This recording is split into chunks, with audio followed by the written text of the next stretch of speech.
Diplomats and nationals from the UK, US, France and China are to be evacuated from Sudan by air as fighting there continues, a statement from the Sudanese army says. Army Chief Fattah al-Burhan agreed to facilitate and secure their evacuation in the coming hours, it said. He is locked in a bitter power struggle with the leader of a rival paramilitary faction, the Rapid Support Forces. Saudi Arabia confirmed it had evacuated over 150 people from Sudan on Saturday. Among those evacuated to Jeddah were diplomats and international officials, the Saudi Arabian Foreign Ministry said. It said it had safely transported 91 Saudi Arabian citizens, as well as 66 others from various other countries including Qatar, Pakistan, the UAE and Canada. They were evacuated by sea, state TV channel Al-Akhbariya reported. It is unclear where in Sudan they were evacuated from. Meanwhile, the UK government said it was preparing for a number of contingencies. But fierce fighting in the city center on Saturday made it unclear how evacuations from Khartoum's airport could take place.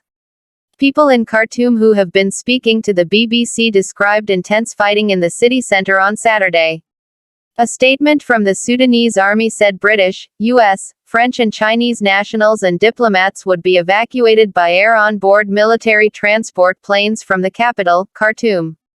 The UK government said it was doing everything possible to support British nationals and diplomatic staff in Khartoum. It said its defense ministry was working with the Foreign Office to prepare for a number of provisions, without specifying whether immediate evacuations were among those plans.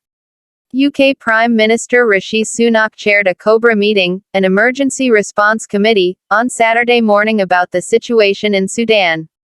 A British citizen in Khartoum told the BBC she felt completely abandoned by the British government, adding that she had not been given much information at all about possible plans to be evacuated. It remains very depressing, worrying and confusing to be a Brit on the ground here, she said. We're still very much in the dark. We don't have a plan, we don't even have a kind of plan for a plan.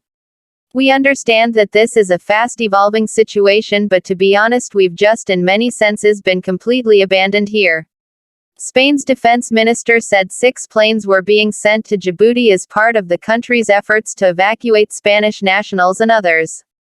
Khartoum's international airport has been closed due to the violence, with foreign embassies unable to bring their citizens home. The conflict has entered its second week despite both sides, the army and the RSF, agreeing to a 3-day ceasefire to mark the Muslim holiday of Eid al-Fitr, starting from Friday. But fighting continued on Saturday. A former foreign minister, Maryam al-Mahdi, who is sheltering in Khartoum told the BBC the ceasefire was not taking at all. We are out of electricity for the last 24 hours. We are out of water for the last 6 days, she said.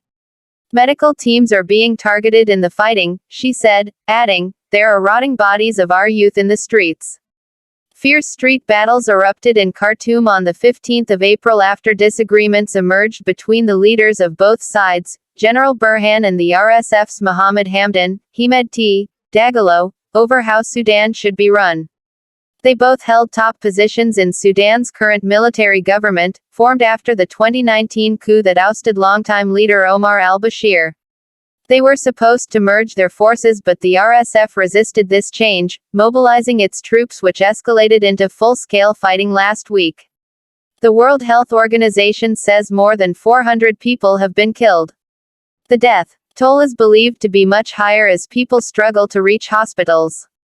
Thousands of people, mainly civilians, have also been injured, with medical centers under pressure to deal with the influx of patients. Along with Khartoum, the western region of Darfur, where the RSF first emerged, has also been badly affected by the fighting. The UN has warned that up to 20,000 people, mostly women and children, have fled Sudan to seek safety in Chad, across the border from Darfur.